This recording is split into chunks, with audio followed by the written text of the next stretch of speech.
Next है आपका chapter 5 का क्वेश्चन नंबर 2। आइए रीड करते हैं क्वेश्चन क्या है। क्वेश्चन आपसे कह रहा है find the number of terms and their sum of an AP 7, 3, 7, 13, 19 so on 205। Question आपसे पूछा गया है आरबीसी 2025 आरबीसी सप्लीमेंट्री 2022 में 2020 में क्वेश्चन है कि आपकी एक एपी है, एपी आपको गिवन है 7, 13, 19 सो ऑन 205। इस एपी के लिए आपको क्या करना है, एपी के लिए आपको नंबर ऑफ टर्म्स और इस एपी का जो सम है उसे क्या करना है, फाइंड करना है। अब जब आपको एपी वाले क्वेश्चन दिए जाए तो हम सबसे पहले कहां से शुरुआत करते हैं कि जो जो डेटा आपको गिवन है उसे लिख लेते हैं। अब यहाँ पे हमें क्या गिवन है, देखिए हियर आपको दे रखी है कि जो फर्स्ट टर्म यानी ए क्या दे रखा है आपको 7, आपको और क्या दे रखी है लास्ट टर्म जिसको हम या तो एल से डिनोट कर सकते हैं या फिर आप उसको क्या कहते हैं nth टर्म, तो उसे आप कैसे डिनोट कर सकते हैं एन से, यानी यहाँ पे एल या फिर कहें एन, उसकी वैल्यू क्या है आपकी 205। और क्योंकि आपके सामने एपी है तो हम कॉमन डिफरेंस निकाल सकते हैं, सो हम निकाल सकते हैं डी। डी क्या होता है आपका a2 माइनस a1। a2 आपका क्या है 13, a1 क्या है, a1 यानी ए क्या है आपका 7, 13 माइनस 7 करा तो आंसर क्या आया 6। यानी हमें गिवन है ए, एल या फिर ए एन और डी, इनकी वैल्यू गिवन है। अब हम फाइंड करते हैं जो आपको पूछा गया है। सबसे पहले आपको पूछा गया है number of terms. Number of terms को हम किससे डिनोट करते हैं, हम डिनोट करते हैं उसे नंबर ऑफ टर्म्स, उसे हम डिनोट करते हैं आपके स्मॉल एन से। यानी हमें स्मॉल एन को क्या करना है, फाइंड करना है। स्मॉल एन को हमें फाइंड करना है।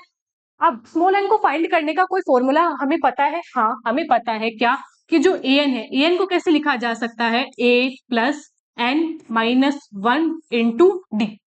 इस फॉर्मूले में देखिए तो एन की वैल्यू आपको फाइंड करनी है। ए एन क्वेश्चन ने आपको प्रोवाइड किया है, ए भी हमारे पास है और डी भी हमारे पास है, सारी वैल्यूज हमारे पास है। बस इस क्वेश्चन में क्या करें, पुट करें तो हमारा क्या निकल के आ जाएगा, एन निकल के आ जाएगा। अब ध्यान से देखिए ए एन की वैल्यू क्या है, ए एन की वैल्यू है आपकी 205, तो ए एन की जगह रखा हमने 205। ए क्या है, ए है आपका 7 प्लस एन माइनस 1 और डी आपका कितना आया है, डी आया है आपका 6। अब इसे क्या करें, सोल्व।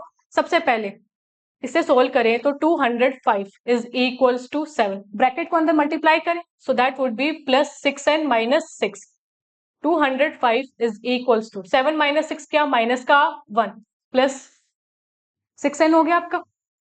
7 माइनस 6 क्या आपका आया, प्लस का 1। अब प्लस का जो 1 है उसे कहाँ लेके जाए, दूसरी तरफ। दूसरी तरफ जब लेके जाएंगे तो ये किसका हो जाएगा, माइनस का। और इस साइड क्या बना आपका 6n, यहाँ बना आपका 204 इज इक्वल्स टू 6n। क्योंकि हमें n फाइंड करना है तो n फाइंड करने के लिए क्या करें, 6 को क्या करें, डिवाइड।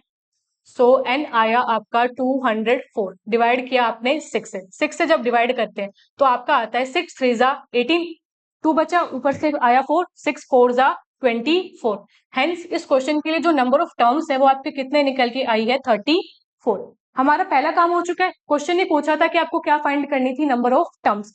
आगे उसने क्या कहा है कि आप इस एपी के लिए क्या फाइंड कीजिए, सम। तो चलिए अब नेक्स्ट हम सम फाइंड करते हैं, सम ऑफ एपी। उसके लिए हमने फॉर्मूला पढ़ा हुआ है।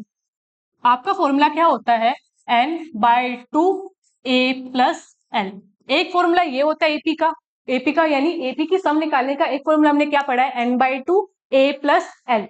अब इसको एपी के लिए हमने n की वैल्यू निकाली, वो क्या आई आपकी 34 बाय 2। a की वैल्यू क्या थी यहाँ 7, l की वैल्यू क्या थी यहाँ 205। ये हो गया, इसे क्या करें, सोल्व करें आगे। सो 2 से जब इसको आपने कैंसिल किया तो ये बना 17, 205 प्लस 7 करते हैं तो आता है आपका 212। आगे जब 212 को आप मल्टीप्लाई करते हैं 17 से तो यहाँ आंसर आता है आपका 3604। तो यानी इस एपी के लिए जो सम निकल के आया वो क्या आपका 3604। अब कई बच्चों के मन में यहाँ पे जो सवाल आता है कि मैम आपने यही वाला फॉर्मूला क्यों लगाया, एपी का तो दूसरा फॉर्मूला भी है सम निकालने के लिए। हाँ, वो फॉर्मूला आपका क्या होता है, S N is equals to N by 2a plus N minus 1 into D. तो आप चाहे ये वाला फॉर्मूला लगाइए, आप चाहे ये वाला फॉर्मूला लगाइए, दोनों जगह से आंसर क्या आएगा, सेम। अभी हम निकाल के देख लेते हैं। एन की वैल्यू यहाँ क्या आती है क्वेश्चन के लिए 34, 34 बाई 2, 2 इंटू ए क्या था आपका 7 प्लस एन क्या था आपका 34 माइनस 1, डी क्या आया था आपका 6। इसे सोल्व करें। ये तो हो गया 17, 7 2 ज़ा 14, ये क्या आया 33 इंटू 6। 33 इंटू 6 करते हैं तो आपका आंसर कितना आता है 6 3 ज़ा 18 और 1 19, यानी हमारा बना 17 14 प्लस 198। 198 प्लस 14 करेंगे तो हमारा आंसर कितना आता है 212। सेम वही आ गया, तो यानी यहाँ से भी हमारा आंसर क्या निकल के आया 3604। तो आप चाहे ये वाला फॉर्मूला यूज करें, आप चाहे एपी के सम के लिए ये वाला फॉर्मूला यूज करें, दोनों जगह से आंसर क्या आएगा आपका सेम। तो ये हो जाता है इस क्वेश्चन का कंप्लीट आंसर।